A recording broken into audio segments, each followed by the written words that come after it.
Eric, KB was just in here and said that the president of the United States could have told him to not shoot the ball, but he'd still shoot the ball. Just what do you think about that kind of mentality and his performance overall tonight? I mean, that's about as great an offensive performance as a player could have, because when you look at the efficiency of only 15 field goals and to get 42 points, I mean, that's insane. And he's done a great job all year of drawing free throws, 14 of 14 from the foul line, the 6 defensive rebounds. That's probably as good a night as he's had from a defensive rebounding standpoint. And then, the theme coming into the game was we had to get a shot on goal. We couldn't have live ball turnovers. And he did a great job. I mean, he played 37 minutes and 34 seconds and didn't have a turnover while he scored 42 points. Kind of unheard of, to be honest. Coming into the game that this might be a game that he would be able to have success, maybe not 42 points, but have success? Or did you notice early in the game where he was really feeling it? Yeah, I mean, we ran a couple things for him early, and then we started really running stuff for him, late. But the ball has to have eyes against Missouri. You're not going to beat them off the dribble. And KB had a lot of, feet set threes as well. And then once he got, cooking, it was just a matter of trying to space the floor and kind of let him go to work, much like we have done with Mason and some other guys. Well, they had a 10-0 run pretty early in the second half. What was your response from that point? What changed?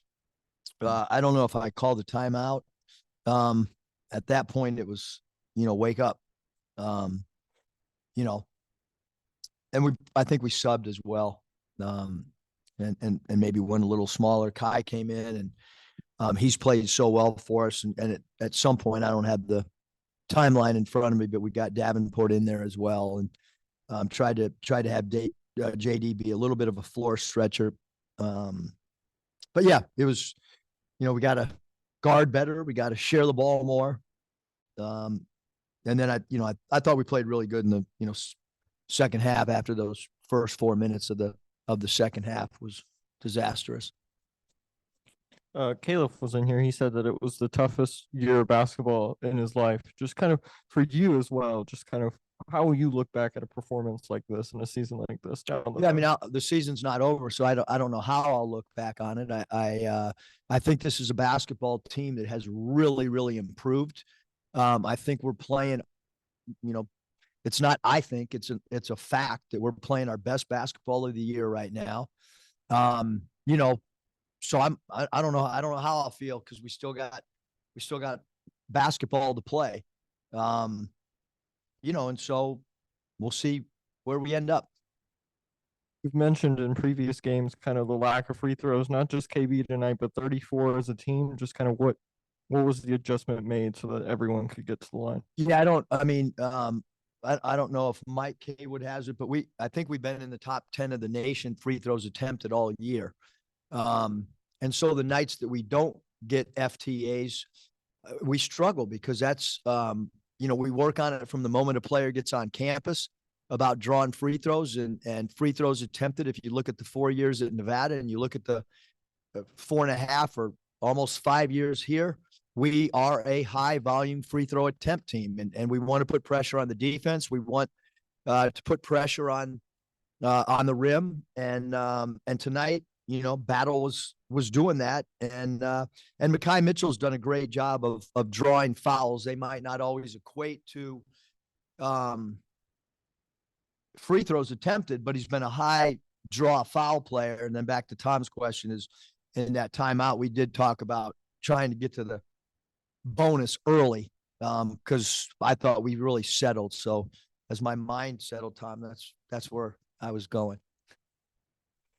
Yeah, last game you guys scored, I believe it was 56 points in the paint against them. Tonight you got 26. Can you just talk about, was it more of a shift in focus from your guys' point of view to try to beat them from the perimeter, or was it kind of something Missouri did to kind of force you guys? Yeah, I think Missouri kept the lane a little bit more clogged. They were helping off the corners a little bit more, and once we saw that adjustment, we're a team that tonight shot the three well, and we had more space and time to shoot the three. And look, if our team makes 10 threes and we get to the foul line, that's a really good formula for us. And they did a good job of taking away what was our strength in Columbia, which was paint points and zone one scoring. And we did a great job tonight of getting into the teeth of the defense where there was an extra defender and then finding open guys. And that's why I'm assuming it's a SEC high for us, 10 threes.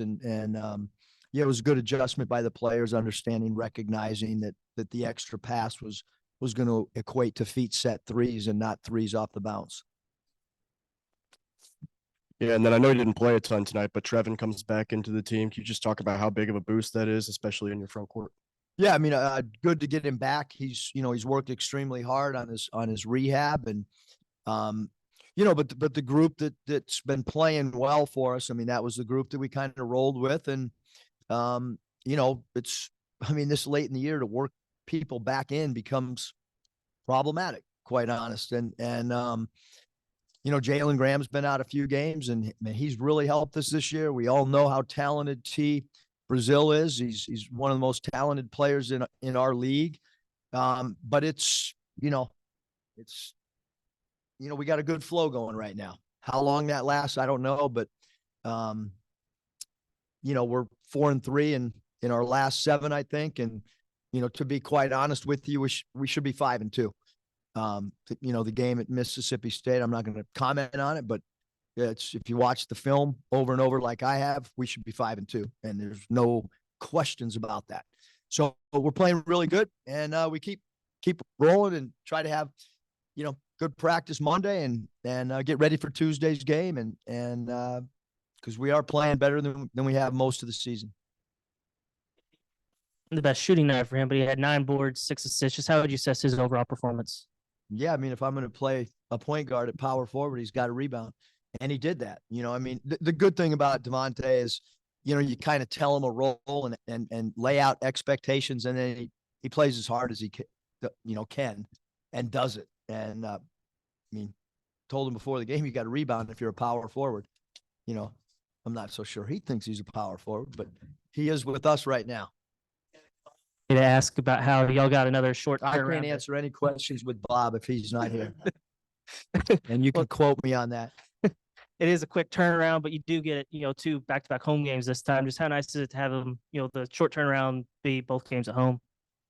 Yeah, I mean, it's, I wouldn't mind being on the road because my daughter's got dance in Branson. So my wife's going back and forth, and I'm kind of alone at home. So it'll give me a good time to watch Vanderbilt tonight, all night, early game. So we got about 8 hours left before bedtime to digest Vanderbilt. But I do think it's really good. I think that, to be honest with you, I was concerned going into that 2-game road trip with Mississippi State and A&M. One, because they're super physical, both teams are really well coached.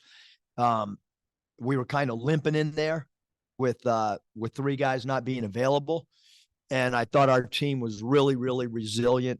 Again, we all want to win every game, but the way we played at Mississippi State was, you can't fault the team when they lay it on the line. So staying at home, not having to get on a plane. I think we got some guys that are a little bit sick too. So hopefully, they get a Z-pack and feel better. Missouri, this is a program record number of losses for them, but I guess in a way they fight, and I wonder what it took to get over the hump against those guys. And Sean East, he shouldered a big load today, so maybe 2-part question: Missouri's still fighting, and then Sean East. Yeah, I mean, Missouri is a tough team. They're a veteran team.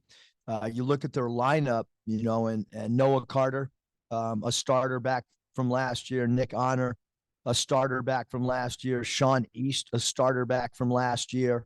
Aiden Shaw was a, really good freshman last year who provided energy for him. You add a 5th-year player in Connor Vanover, who's got a lot of experience. And then Bates, number 2, is good a transfer in our league. I mean, he led our league for scoring for much of the season. So a talented team and a team that continues to play well. I thought they played a great game watching the Tennessee game on film.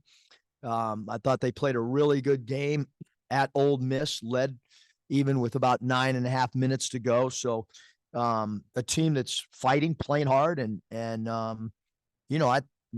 they can beat anybody on any given night. There's no question at all.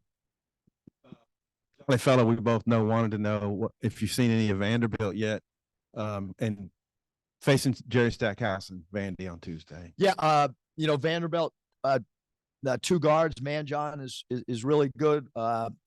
T. Lawrence is a guy that can really score the ball. He's got good length.